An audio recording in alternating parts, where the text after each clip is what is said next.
నమస్తే, welcome to tea news. ముందుగా headlines చూద్దాం. రైతు రుణమాఫీపై ఎక్కడైనా చర్చకు వస్తానన్న హరీష్ రావు 100% పూర్తయితే దేనికైనా సిద్ధమని సవాల్. తొండి చేయడంలో రేవంత్ రెడ్డి టాప్, దేవుళ్ల మీద ఒట్టు పెట్టి మాట తప్పారని హరీష్ ఫైర్. పలు జిల్లాలో బ్యాంకుల ముందు రైతుల ధర్నాలు, అందరికీ రుణమాఫీ చేయాలని demand.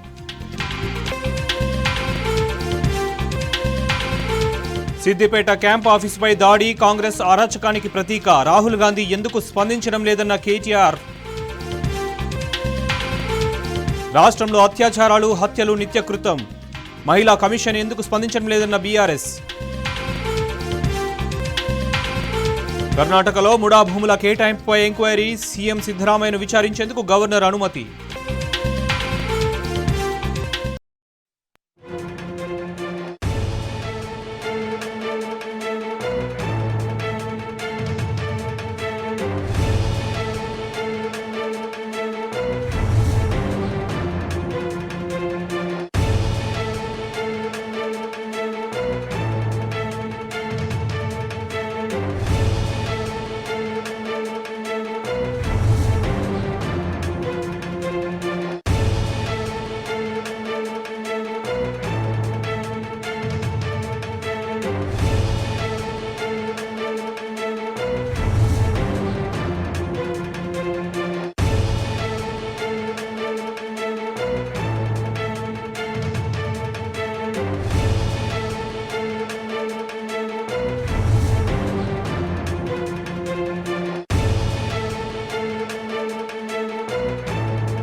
Kothapalli mandal Asif Nagar branch Indian bank.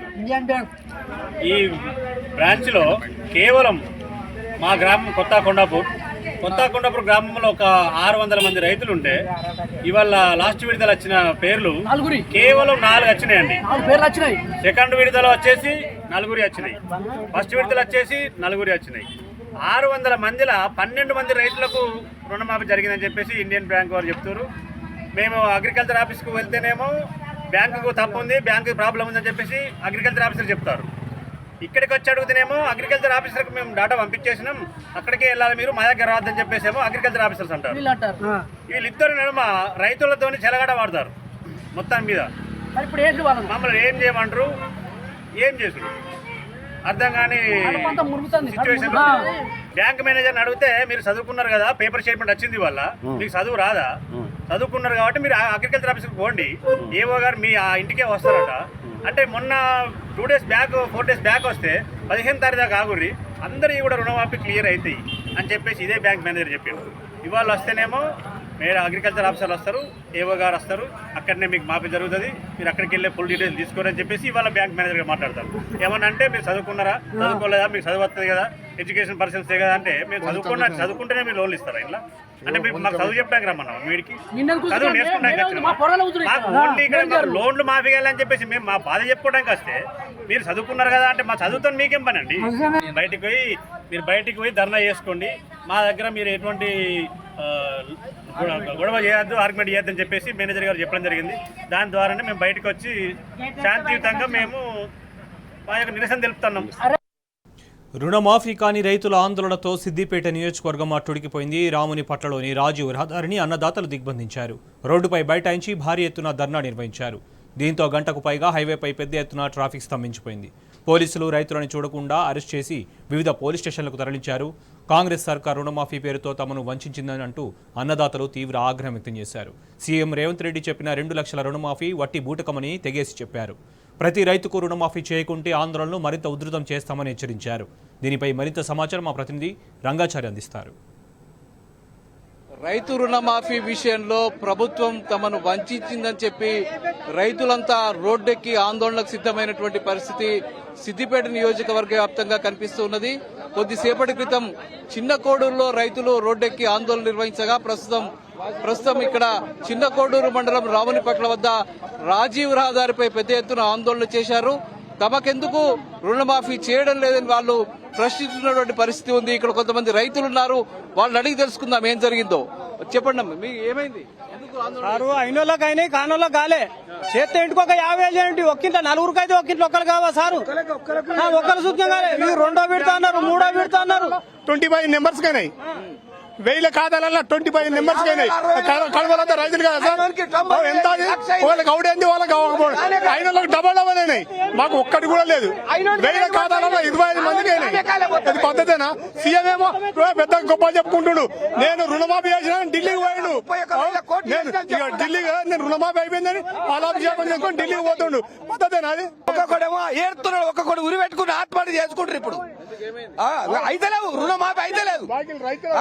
ఒకని అయినోడో మురవట్టే, కానోడో ఏడో పైసలు ఒక్కని పడతారు. స్టేట్మెంట్ ఇంత అన్యాయం చేసి మొత్తం చేయకపోయి బయటికి టీవీలలో అన్నిట్లలో 2 లక్షల రుణమాఫీ చేస్తున్నాను అన్ని స్టేట్మెంట్లు ఇస్తారు. రైతులు పాస్బుక్లు తీసుకొని బ్యాంకులకు ఇస్తే ఒక్క దాంట్లో కూడా అకౌంట్లో పడతలే పైసలు. ఇక్కడ ధర్నా చేసింది ఎందుకు? పోలీసులు వచ్చి తీసుకోతే మేము దేశం ఏం లాభం? అగ్రికల్చర్ ఆఫీసర్ రాలేదు, ఎంపీడీఓ రాలేదు, ఎంఆర్ రాలేదు. మా అప్లికేషన్ మేము ఓళ్ళు పెట్టుకున్నట్టు ధర్నా చేస్తే కనీసం సమస్య చెప్పుకుందామంటే కూడా ఒక అగ్రికల్చర్ ఆఫీస్ కూడా వచ్చి మా కూడా మాట్లాడతలేరు. రైతులు వచ్చింది ఎందుకు? 2 లక్షల రుణమాఫీ అసెంబ్లీ సాక్షిగా ప్రతి ఒక్క రైతుకి 2 లక్షల రుణమాఫీ ఎత్తాను రేవంత్ రెడ్డి. పాస్బుక్ ఉన్న ప్రతి ఒక్క రైతుకి ఎంత రుణమాఫీ ఉంటే అంత ఎత్తాను. మళ్ళీ తర్వాత రేషన్ కార్డు అటాచ్మెంట్ పెట్టిండు. రేషన్ కార్డు తర్వాత 50,000 అన్నాడు, 1,50,000 అన్నాడు. ఇప్పుడు 2 లక్షల రుణమాఫీ వేసాను నిన్న అన్నాడు కదా. ఇంతవరకు కూడా 60,000 రుణమాఫీ రాలేని వాళ్ళు చాలా మంది ఉన్నారు. ఇక్కడ ఇంకా 60,000 కూడా రాలేదు. టీవీలలోనేమో 2 లక్షల రుణమాఫీ కంప్లీట్ అయిందని చెప్తున్నారు, కానీ ఏడగాలేదు. ఖచ్చితంగా న్యాయం జరగాలి. ప్రతి ఒక్క రైతుకి రుణమాఫీ వెళ్ళాలి, లేకపోతే ఖచ్చితంగా నేషనల్ హైవే ప్రతిరోజు రైతు రుణం ఇస్తారు ఖచ్చితంగా. ముఖ్యమంత్రి ఒక్కసారి రమ్మను. ముఖ్యమంత్రి ఎక్కడ ఇవ్వలే చేసిండు, ఎక్కడ చేసిండు? అడిగినామా రైతుల ఒక్క నిమిషం, రైతుల మనటోళ్ళం అడిగినామా? మాకు రుణమాఫీ చేయమని అడిగినామా? ఓట్ల కొరకు మీరు అనుకున్నది ఎందుకో ఈ మాటలు పెట్టింది మీరు. అసలు ఇప్పుడు ఓట్ల కొరకు మీరు రుణమాఫీ అని మాట్లాడి రానాడు. ఇలా అసెంబ్లీ సాక్షిగా ఏదో ఆగస్టు 15 లోపల 2 లక్షల రుణమాఫీ చేస్తా ఉన్నారు. ఎక్కడ చేసినావు? ఎవరు చేసినావు? ఏ డిస్ట్రిక్ట్ చేసినావు నువ్వు? కాంగ్రెస్ వాళ్ళకే చేసినావా, లేకపోతే వేరే వాళ్ళకి చేసినావా? రైతు ఇవ్వలేదు, బాధ్యత ఇవ్వలేదు. మాకు ఇవ్వలేరు. ఇప్పుడు బ్యాంకు వాళ్ళని అడిగితే అగ్రికల్చర్ అగ్రికల్చర్ అడిగితే మాకేం రాలేదంటారు. నా పనులు మేము చేసుకున్నాం. ఇలా ఉట్టిగా అనవసరంగా మనం రోడ్డెక్కుతారు.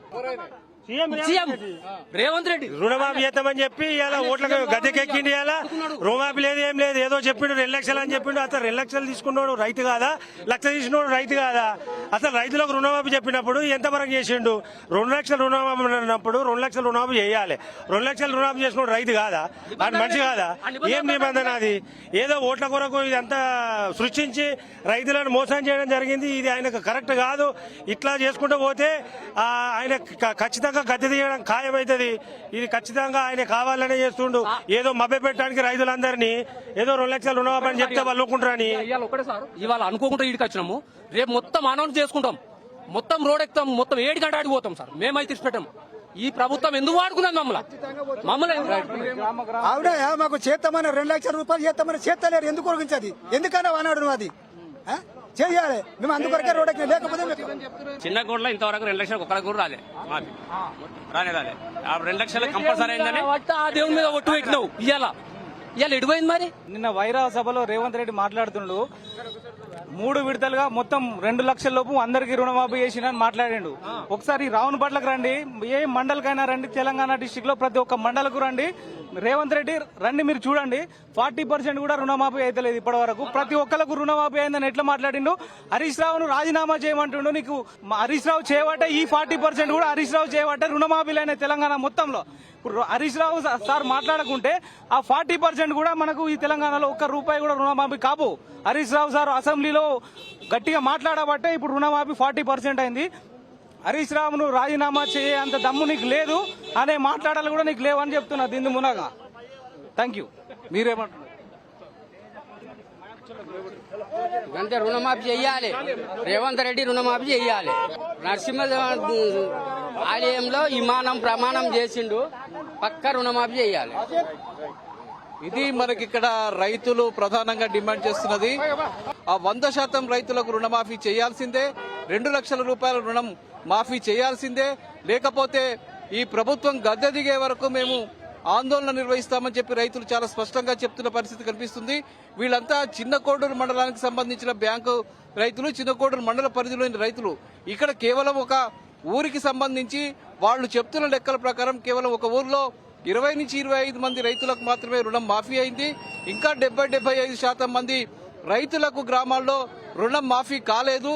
ఈ విషయమై అడిగితే వ్యవసాయ అధికారులు గాని మిగతా అధికారులు గాని స్పష్టమైనటువంటి సమాధానం చెప్పడం లేదు.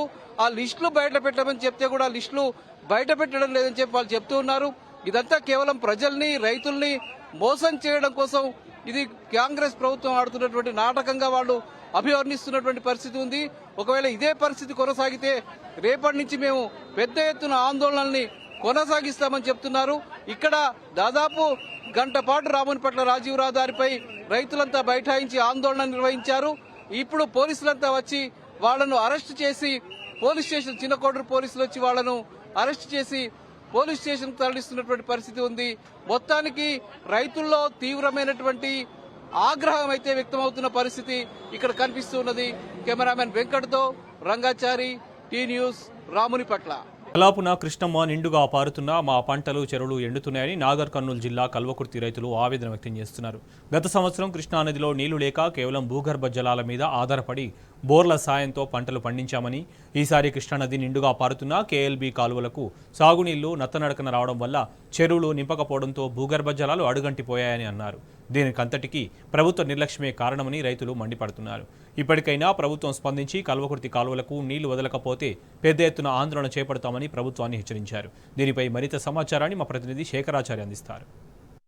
తలాపున కృష్ణమ్మ నిండుగా పారుతున్నప్పటికీ ఇక్కడ కల్వకుర్తి ప్రాజెక్టు అంటే KLI MGKLI Mahatma Gandhi Kalwakurthy lift irrigation కాలువలో మాత్రం నీళ్లు నత్తనడక నడుస్తూ ఉన్నాయి. దీనికి ప్రభుత్వ నిర్లక్ష్యమా లేదంటే ఏం జరుగుతుంది అసలు అనే అంశంలో భాగంగా మనం ప్రస్తుతం కల్వకుర్తి ప్రాంతానికి సంబంధించినటువంటి కల్వకుర్తి మండల రైతులు ఈ కాల్వల వద్ద వాళ్ళకు నీరు రాకపోవడంతో వాళ్ళు ఆవేదన వ్యక్తం చేస్తున్న పరిస్థితి కనిపిస్తోంది. మనం స్పష్టంగా విజువల్ ద్వారా చూడొచ్చు. మనం ఈ స్థాయిలో నీళ్లు కాలువలో పారుతూ ఉన్నాయి. ఈ స్థాయిలో పారితే ఇక్కడ ఈ కాలువలు ఎప్పుడు పారాలి, తర్వాత ఇక్కడ సంబంధించిన చెరువులు ఎప్పుడు నిండాలి, కుంటలు ఎప్పుడు నిండాలి, తర్వాత రైతులకు భూగర్భ జలాలు ఎప్పుడు పెరగాలి, దీనికి సంబంధించి పూర్తి అంశం ఇక్కడ రైతులు ఉన్నారు. స్వయంగా వాళ్ళు ఈ కాలువల మీద తిరుగుతూ ఉన్నారు. వాళ్ళని అడిగి మరిన్ని విషయాలు తెలుసుకుందాం. అన్న చెప్పండి, ఏంటి పరిస్థితి అసలు? కల్వకుర్తి నామకరణం చేసినటువంటి కల్వకుర్తి ప్రాజెక్టుకి ఇక్కడ కల్వకుర్తి కాలువలో మాత్రం నీళ్లు నత్తనడక నడుస్తూ ఉన్నాయి, కృష్ణమ్మ మాత్రం నిండుగా ఉంది. మనం దీన్ని ఎట్లా అర్థం చేసుకోవచ్చు? అసలు దీంట్లో నిర్లక్ష్యం ఎవరిదంటారు? ప్రభుత్వ నిర్లక్ష్యం 100% కనబడుతున్నది. ప్రధాన కాలువ గుండా గత 7 సంవత్సరాల నుండి జంగారెడ్డిపల్లి వరకు మంచిగా నీరు రావడం జరిగింది. మరి ఈ సంవత్సరం ప్రకృతి సహకరించి ఇంత త్వరగా ప్రాజెక్టులన్నీ నిండి మన నీళ్లు సముద్రం పాలవుతున్నా కూడా గత నెల 24వ తేదీన అట్టహాసంగా గుడిపల్లి రిజర్వాయర్ నుండి కల్వకుర్తి ఎత్తిపోతల పథకం 29వ ప్యాకేజీ కాలువకు నీళ్లు వదులుతున్నట్టు ఒక పెద్ద ప్రహసనం కనవర్చిండ్రు. ఈ రోజుకు 23 రోజులైంది. 23 రోజులలో ఇన్ని ప్రాజెక్టుల నుండి సముద్రం పాలవుతున్న నీళ్లను ఒక కల్వకుర్తి ఎత్తిపోతల పథకం కాలువ గుండా 160 కిలోమీటర్లు పారించడానికి ఏమి కారణాలు అడ్డొచ్చినాయి? అధికారులు సరి అయిన సమాధానం చెప్పడం లేదు, రాజకీయ నాయకులు స్పందించడం లేదు. అక్కడ కొల్లాపూర్లో ఆయన మంత్రిగా ఉండి ఆయన కొల్లాపూర్ నియోజకవర్గమే చూసుకుంటుండే తప్ప కల్వకుర్తి గురించి కానీ ఇక్కడ గురించి కానీ ఆలోచిస్తలేడు. తర్వాత వనపర్తి వాళ్ళు వాళ్ళ నియోజకవర్గానికి నీళ్లు కావాలని మాత్రమే వాళ్ళు ప్రయత్నిస్తున్నారు. మరి కల్వకుర్తి గురించి ఎవరు పట్టించుకోవాలి? మరి గత ఎన్నికలలో కాంగ్రెస్ పార్టీని గెలిపించాలనే ఒక కోరికతోటి మరి కల్వకుర్తి ఎమ్మెల్యే, అచ్చంపేట ఎమ్మెల్యే, మన మొన్న జరిగిన ఎంపీ అందరినీ కూడా కాంగ్రెస్ వాళ్ళనే గెలిపించడం జరిగింది. మరి ఎవ్వరు కూడా పట్టించుకోకుండా ఈ ప్రాంతానికి నీరు రాకుండా ఉంటే రైతులేమో ఏదో వర్షాలు పడతాయి, నీళ్ళు వస్తాయి అనే ఆశతోటి సకాలంలో వరి నారు పోసుకొని నీళ్ళ కోసం ఎదురు చూస్తుంటే వర్షం పడింది, ప్రకృతి బాగానే ఉందని సంతోషించిన సమయంలో తుకాలన్నీ ముదిరిపోయి ఒళ్ళు నాటుకునే పరిస్థితి లేకుండా అయింది. ఈ రోజు వరకు కూడా కాలువ నిండా నీరు ఎందుకు పారిస్తలేరు అనేది మా యొక్క ప్రధాన ప్రశ్న. 24 గంటల్లో ఈ కాలువ నిండా నీళ్లు రావాలని నేను ఖచ్చితంగా డిమాండ్ చేస్తాను. ఈ డిమాండ్ను ప్రభుత్వం స్వీకరించాలి, ఎమ్మెల్యేలు ఎంపీ గారు కూడా స్వీకరించి మాకు 24 గంటల్లో కాలువ నిండా నీళ్లు ఇవ్వాలని కోరుతున్నాను. అంటే రైతుల పరిస్థితి ఈ పాటికే తుకాలు అంటే ముదిరిపోతున్నటువంటి పరిస్థితి కనిపిస్తూ ఉంది. తర్వాత పశువులు మేపాల్సిన పరిస్థితి వచ్చింది. మరి తలాపున కృష్ణమ్మ నిండుగా ఉంది. మరి ఈ పరిస్థితి ఎట్లా ఎందుకు? అంటే ముఖ్యంగా ఇది అధికారుల యొక్క నిర్లక్ష్యం వల్లనే వాటర్ రావట్లేదు. దాదాపుగా శ్రీశైలం నుండి 20 రోజులు అవుతున్నప్పటికీ కూడా ఇప్పటికీ నీళ్ళు వచ్చే పరిస్థితి లేదు. పోయినసారి ఏమో వర్షాలు లేక సరిగా ఒక 15 రోజుల నుంచి 4 రోజులు మాత్రమే వచ్చినాయి. ఈసారి వర్షాలు ఉండగా నీళ్ళు వచ్చే పరిస్థితి లేదు. వచ్చినా కానీ ఒక చెరువు కానీ ఎవరు నింపే పరిస్థితి లేదు. దాదాపుగా 3 సంవత్సరాలు అవుతుంది మా చెరువు నింపక. ఇప్పటికీ చెరువులకు నీళ్ళు ఎవరు ఓనేయట్లేదు. అసలు నీళ్ళు కాలువ నిండా సమృద్ధి వస్తే మాత్రమే చెరువులకే ఎక్కుతాయని మా యొక్క అభిప్రాయం. ఒకవైపేమో కృష్ణా జలాలు అంటే ఆ సముద్ర పాలవుతున్నాయని చెప్తున్నారు. మరి ఇక్కడ ఈ పరిస్థితి ఎందుకు వచ్చింది? ఇట్లే ఉంటే రైతుల పరిస్థితి ఎట్లా ఉంటుంది? మేము ప్రభుత్వాన్ని ఒకటే డిమాండ్ చేస్తున్నాము. పోయిన సంవత్సరం మాకు ఎందుకంటే అప్పుడు శ్రీశైలం ప్రాజెక్టులో నీళ్ళు లేకున్నాయి, దానికి మేము ఓర్చుకున్నాం, కష్టమైన భరించడం, నష్టమైన భరించడం పోయిన సంవత్సరం. ఈ సంవత్సరం నిండుగా నీళ్ళు నుండి ఎందుకు వదులుతలేరని మేడుతున్నాం. దీనికి తక్షణమే ఇంతకుముందు పెద్దలు చెప్పినట్టు 24 గంటల కాలువ నిండా నీళ్లు రాకపోతే తీవ్ర పరిణామాలు ఉంటాయని మేము హెచ్చరిస్తున్నాం. మంత్రివర్యులు జూపల్లి కృష్ణారావు గారు స్పష్టంగా చెప్పారు, కాలువలో పూర్తి స్థాయిలో నీరు వస్తాయని చెప్పారు. ఎందుకు వస్తలేదని మేడుతున్నాం. ఇలా రోజు పేపర్ స్టేట్మెంట్ ఇస్తున్నారు, చివరి రైతు వరకు మేము నీళ్ళు అందిస్తామని చెప్తున్నారు. ఏం మాకు నీళ్లు? ప్రభుత్వం తక్షణమే స్పందించి కాలువలో పూర్తి స్థాయిలో నీరు వచ్చే విధంగా చర్యలు చేపట్టాలని ప్రార్థిస్తున్నాం. ఇప్పుడు కాలువలలో నీళ్ళు లేవు, కాలువ నిండుగా వస్తే చెరువులోకి నీళ్ళు అవుతాయి. ఫస్ట్ కాలువలో నీళ్ళు వచ్చాడు చూడండి మీరు దయచేసి. చెరువుల సంగతి ఇంకా మేము ఆల్రెడీ ఆశలు వదులుకున్నాం. ఇంకా ఎందుకంటే ఇప్పుడు మీరు ఆల్రెడీ ఆగస్టు వచ్చింది, ఇంకా వర్షాల సీజన్ ఇంత ఒక నెల ఉంటుంది అంతే. ఈ పంటకే నీళ్ళే, వచ్చే పంట పరిస్థితి ఏందని మేము ఆడుతున్నాం ప్రభుత్వాన్ని. రైతులు ఈ మొత్తం ఇదే ఆడుతున్నారు. ఇప్పుడు ఈ పంటకే మీరు నీళ్ళు లేదు, వచ్చే పరిస్థితి ఏంది? తక్షణమే స్పందించి రైతులను ఆదుకోవాలని మేము కోరుతున్నాం సార్. మొత్తంగా చూసినట్టయితే ఇక్కడ రైతులు ఆగ్రహం వ్యక్తం చేస్తున్న పరిస్థితి కనిపిస్తూ ఉంది. తలాపున కృష్ణమ్మ నిండుగా పారుతున్నా కానీ ఇక్కడ మాత్రం ఈ కాలువలు ఎడారిగా కనిపిస్తూ ఉన్నాయి. ఈ పూర్తి స్థాయిలో నీళ్లు వదలకపోవడం దీనికి అంతటి కూడా కారణం ఇక్కడ ఉన్నటువంటి ప్రభుత్వంతో పాటు ప్రభుత్వంలో పనిచేసే అధికారులు కూడా నిర్లక్ష్యం వహిస్తూ ఉన్నారని చెప్పి వాళ్ళు ఆవేదన వ్యక్తం చేస్తున్న పరిస్థితి కనిపిస్తూ ఉంది. ఏదేమైనప్పటికీ తక్షణమే ఈ కాలువలు నిండుగా పారించి ఇక్కడ రైతులను ఎండిపోతున్నటువంటి పంట పొలాలను ఆదుకోకపోతే తీవ్ర పరిణామాలు ఎదుర్కోవాల్సి వస్తుంది ప్రభుత్వం అని చెప్పేసి కూడా ఇక్కడ రైతులు ప్రభుత్వాన్ని హెచ్చరిస్తున్న పరిస్థితి కనిపిస్తోంది. వీడియో జర్నలిస్ట్ రామకృష్ణతో శేఖరాచారి, టీ న్యూస్, నాగర్ కర్నూలు జిల్లా. సిద్దిపేటలో కాంగ్రెస్ గుండాల దౌర్జన్యంపై బీఆర్ఎస్ మండిపడింది. సర్కారు తీరుకు వ్యతిరేకంగా బీఆర్ఎస్ శ్రేణులు సిద్దిపేటలో భారీ ర్యాలీ నిర్వహించారు. కాంగ్రెస్ దౌర్జన్యంపై గులాబీ నేతలు, కార్యకర్తలు మండిపడ్డారు. ప్రభుత్వానికి వ్యతిరేకంగా నినాదాలు చేశారు. దుర్మార్గపు రాజకీయాలు చేస్తున్న కాంగ్రెస్కు ప్రజలే బుద్ధి చెబుతారని ఫైర్ అయ్యారు.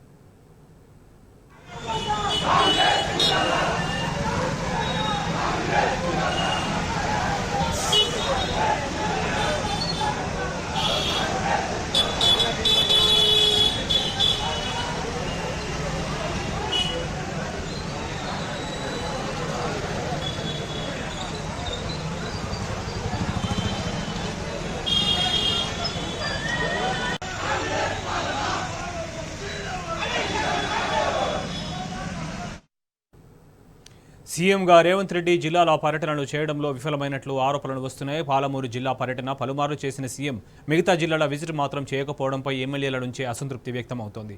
ఆయా నియోజకవర్గాల సమస్యలను వినే సమయమే సీఎంకు లేదని అంటున్నారు. ఉమ్మడి జిల్లాలకు మంత్రులు ఇన్ఛార్జీలుగా ఉన్నా ఇలాంటి సమస్యలకు పరిష్కారం చూపడం లేదనే మాటలు కూడా వినిపిస్తున్నాయి. సీఎంగా తెలంగాణ అంతటా పర్యటించాలని ప్రజలు, ప్రతిపక్షాలు డిమాండ్ చేస్తున్నాయి.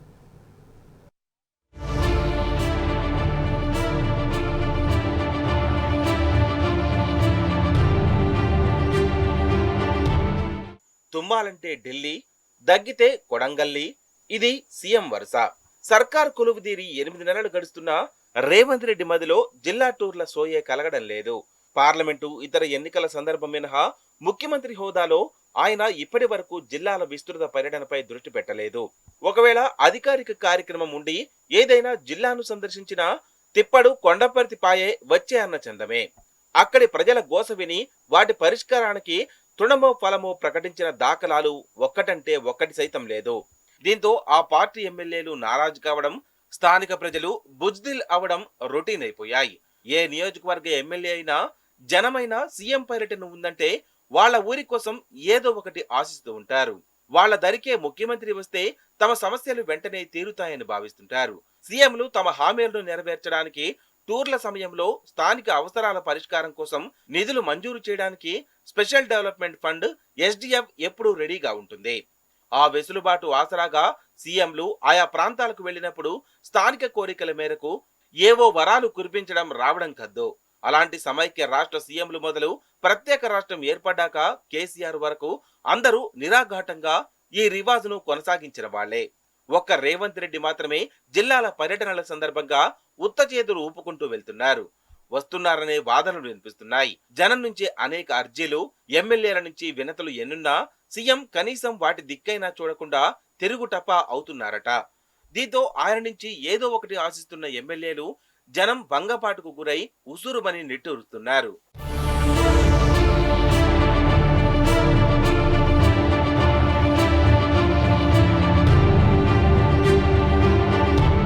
హైదరాబాద్, దాని శివారులోని రంగారెడ్డి జిల్లాలను మినహాయిస్తే ఇప్పటి వరకు సీఎం రేవంత్ జిల్లాల విస్తృత పర్యటనపై దృష్టి సారించిన పాపాన పోలేదు.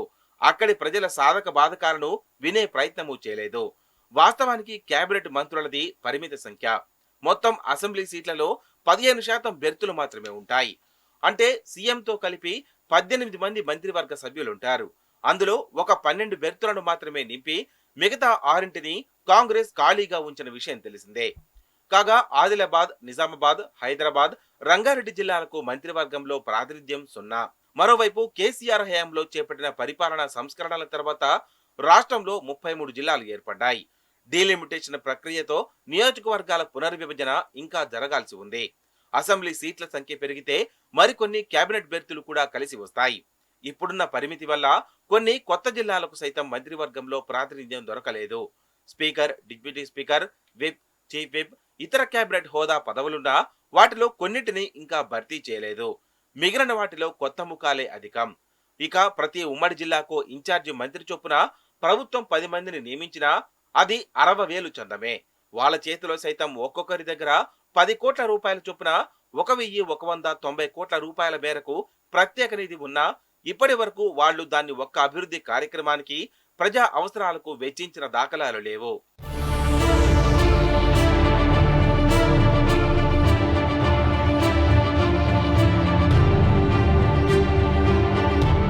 కాగా జిల్లాల్లో ప్రజల గోడు వినేందుకు కాంగ్రెస్ తరఫున గాని, ప్రభుత్వం పక్షాన గాని ఒక సాధికార ప్రతినిధి లేకుండా పోయారు. చాలా చోట్ల ప్రజా సమస్యలు అరణ్య రోదనలా మారాయి. ఈ నేపథ్యంలో ముఖ్యమంత్రి రేవంత్ రెడ్డి జిల్లాల పర్యటన అనివార్యమైందే. కానీ ఈ 8 నెలల కాలంలో ఆయన జిల్లాలపైన స్పెషల్ ఫోకస్ పెట్టింది చాలా అరుదు.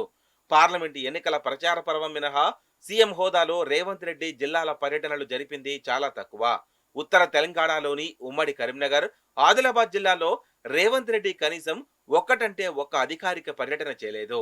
నిజామాబాద్ కు ఒకసారి వెళ్లినా పిసిసి మాజీ చీఫ్ డి శ్రీనివాస్ అంత్యక్రియల్లో పాల్గొని వెనుదిరిగారు. ముఖ్యమంత్రిగా వరంగల్ను కూడా ఓసారి సందర్శించి అక్కడ సెంట్రల్ జైలును కూల్చేసి నిర్మిస్తున్న సూపర్ స్పెషాలిటీ ఆసుపత్రి పనులను పర్యవేక్షించి తిరిగి వచ్చేశారు. మరోవైపు దక్షిణ తెలంగాణలోని మెదక్ జిల్లాకు ముఖ్యమంత్రి రేవంత్ ఇప్పటి వరకు వెళ్లలేదు. నల్గొండది కూడా అదే పరిస్థితి. అయితే యాదాద్రి వెళ్లి శ్రీ లక్ష్మీ నరసింహస్వామిని మాత్రం దర్శించుకున్నారు. ఒక్క ఖమ్మం జిల్లా మాత్రం 2 దఫాలుగా పర్యటించారు. ఒకసారి భద్రాద్రి కొత్తగూడెం, తాజాగా మొన్న ఖమ్మం జిల్లాను ఆయన సందర్శించారు. ఈ 2 సందర్భాల్లో అక్కడ తలపెట్టిన అధికారిక కార్యక్రమాల్లో పాల్గొని రావడమే గాని స్థానిక ప్రజల అవసరాలపై దృష్టి పెట్టి ఓ ప్రకటన, నిధుల మంజూరు చేసిన దృష్టాంతం అయితే లేదు.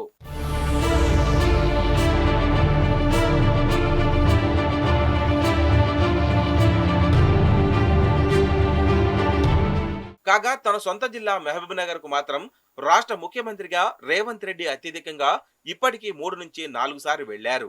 అంతేకాదు అక్కడి ప్రజలకు పుష్కలంగా నజరాలను సైతం ప్రకటించి వచ్చారు. కొడంగల్, నారాయణపేట ఎత్తిపోతల పథకానికి ఫౌండేషన్ వేశారు. కొడంగల్ ఏరియా డెవలప్మెంట్ అథారిటీని ఏర్పాటు చేసి 450 కోట్ల రూపాయల పనులకు శాంక్షన్ చేశారు. ఆ పనులకు శంకుస్థాపన సైతం కానిచ్చేశారు. అక్కడి ఒక పాలిటెక్నిక్ కాలేజీని ఇంజనీరింగ్ కాలేజీగా అప్గ్రేడ్ చేశారు. అదే సమయంలో నాగర్ కర్నూలు జిల్లా కల్వకుర్తికి వెళ్లిన అక్కడ కేంద్ర మాజీ మంత్రి జైపాల్ రెడ్డి విగ్రహావిష్కరణ చేశారు. అంతేకాకుండా తాను చదువుకున్న తాండ్ర జిల్లా పరిషత్ స్కూలుకు ఓ 5 కోట్ల రూపాయలు ఇచ్చారు. మహబూబ్ నగర్ కలెక్టరేట్ లో ఒకసారి ఉమ్మడి జిల్లా రివ్యూ నిర్వహించారు. అప్పుడే మైనారిటీల వెల్ఫేర్ కు 40 కోట్ల రూపాయల ఫండ్ ప్రకటించారు. ఇరిగేషన్ రివ్యూ కూడా జరిపారు. ఇలా ఒక్క పాలమూరు జిల్లాకు మాత్రమే అభివృద్ధి నిధులు కేటాయిస్తూ రేవంత్ వివాదాస్పదమవుతున్నారు. ఈయన ఆ ఒక్క జిల్లాకు మాత్రమే సీఎం కాదని, రాష్ట్రమంతా ఆయన చేయూత కోసం ఎదురు చూస్తోందని ప్రతిపక్ష నేతలు వ్యంగ్యాస్త్రాలు విసురుతున్నారు.